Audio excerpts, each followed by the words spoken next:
Ustadz, mengapa kajian salaf banyak dibilang sesat? Kok kajian salaf? Rasulullah aja bilang sesat kok. Rasulullah dibilang tukang sihir, Rasulullah dibilang dukun, Rasulullah dibilang data syair, bahkan Rasul dikatakan majnun. Ya.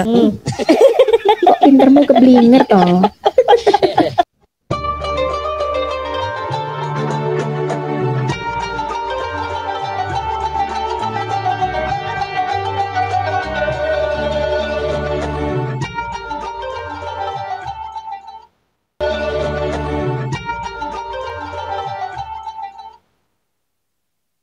Assalamualaikum warahmatullahi wabarakatuh. Bismillahirrahmanirrahim. Alhamdulillahirabbil alamin. Nahmaduhu wa nasta'inuhu wa nastaghfiruh wa na'udzu billahi min shururi anfusina wa min sayyiati a'malina. May yahdihillahu fala mudilla lahu wa may yudlil fala hadiya lahu. Wassalatu wassalamu ala Rasulillah wa ala alihi wa sahbihi wa man tabi'ahu wa mawala amma ba'du. Bapak Ibu sahabat Cahyati yang dirahmati oleh Allah, di kesempatan kali ini kita jumpa lagi di channel YouTube kami Cahyati 80. Mudah-mudahan kita senantiasa mendapatkan lindungan, mendapatkan limpahan rahmat dan nikmatnya, mendapatkan taufik dan hidayahnya, dimudahkan segala urusannya dan dilancarkan rezekinya. Amin ya rabbal alamin.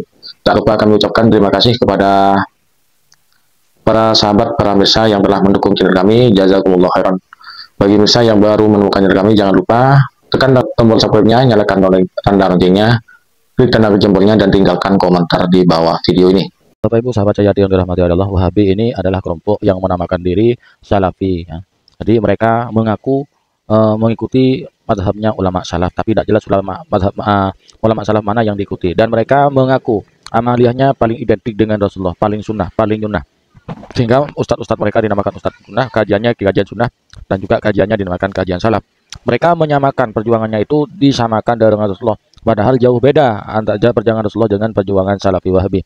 Berikut ini ada video pernyataan dari Ustadz Wahabi yang menyamakan Salafi Wahabi dengan Rasulullah. Mari kita simak videonya. Ustadz, mengapa kajian salaf banyak dibilang sesat? Kok kajian salaf? Rasulullah aja dibilang sesat kok. Rasulullah dibilang tukang sihir, Rasulullah dibilang dukun, Rasulullah dibilang data syair, bahkan Rasul dikatakan majnun, ya, dikatakan gila. Bayangkan, sesat masih mendingan ketimbang gila, ya kan? Kalau gila itu kan sudah nggak tahu-tahu lagi dia, ya. Jadi biasa, yang namanya tuduhan-tuduhan itu tuh biasa. Sejak dahulu yang namanya orang yang berdakwah tetap akan ada tuduhan, tetapi bukan berarti setiap orang berdakwah ada tuduhan berarti dia benar. Ustadz, jangan samakan Anda, kelompok Anda dengan Nabi. Jauh beda Ustadz. Nabi dibenci itu karena Nabi itu berdakwah kepada orang yang masih belum Islam. Nabi berdakwah kepada orang kafir dan mereka masih belum ngerti apa-apa, sehingga mereka yang tidak paham itu Nabi dikatakan orang gila, majnun, dan sebagainya. Beda dengan Salafi ini. Salafi ini kan sudah berdakwah kepada orang yang sudah Islam dan akidahnya akidah yang konslet, akidahnya yang dibangun bukan akidahnya Rasulullah. Bahkan orang yang dulu nyata-nyata kafir di zaman Rasulullah dikatakan bertauhid oleh Anda. Kemudian berikutnya, kelompok Anda itu gemar membid'ah-bid'ahkan amaliyah umat Islam lain yang tidak sama dengan Anda. Anda tidak bisa menerima perbedaan. Orang yang berbeda pendapat dengan Anda sebut dengan ahlul bid'ah. Itu jelas Anda dibenci, kelompok Anda dibenci karena menyalah-nyalakan amaliyah umat Islam yang sudah mempunyai dasar sendiri.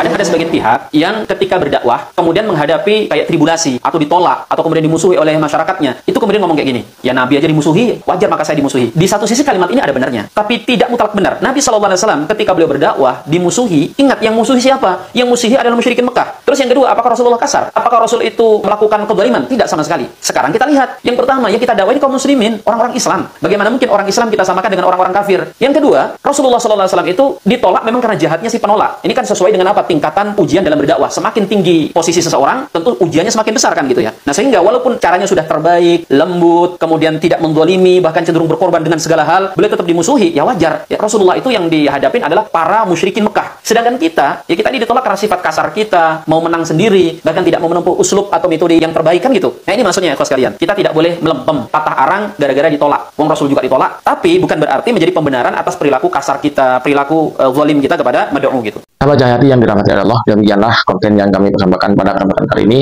Mudah-mudahan apa yang telah kami sampaikan ini bermanfaat, menjadi tambahan wawasan, tambahan ilmu bagi kita bersama. Amin ya rabbal alamin. Kurang lebihnya mohon maaf. Assalamualaikum warahmatullahi wabarakatuh.